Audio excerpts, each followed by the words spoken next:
Master minds commerce చదవాలనుకునే 10th inter విద్యార్థుల తొలి ఎంపిక.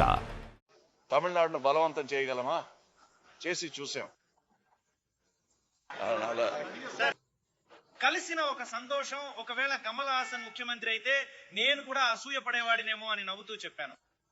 నవ్వుతూనే చెప్పారే తప్ప మేమిద్దరం ఒకరినొకరు చూసి అసూయ పడింది లేదు. పోటీ పడతాం కానీ అసూయ పడలేదు. తమిళనాడులో మేమే బెస్ట్ స్పోర్ట్స్ మెన్. మేము సినిమాలో ఉన్నాం. క్రికెట్ ఆడినా ఇలాగే ఉండేవాళ్ళం. సార్, సినిమా గురించి ముఖ్యమంత్రికి చాలా వినతులు ఇచ్చారు. అందులో ముఖ్యమైనది ఏంటి? లేదే, ఉంది కదా, మీరు చదవరు. అది ముఖ్యమంత్రి దగ్గరికి దగ్గరికి వెళ్ళిందా? లేదు, సీఎం దగ్గర ఉంది. పత్రికల్లో మీ స్నేహితులే వేసి మళ్ళీ దాని గురించే మాట్లాడుతూ నేనున్నాను. అందులో ఏది మంచిదని మీకు అనిపిస్తుందో దాన్ని ప్రత్యేకంగా ఎత్తి చూపించాల్సిన బాధ్యత మీది. రాజకీయ పార్టీల నాయకులను వాళ్ళ ఇంటికి వెళ్లి కలిశారు. ఎడప్పాడి పళనిస్వామిని కలవలేదనేది చర్చనీయాంశంగా ఉంది. 25 మంది వెళ్తున్నారట.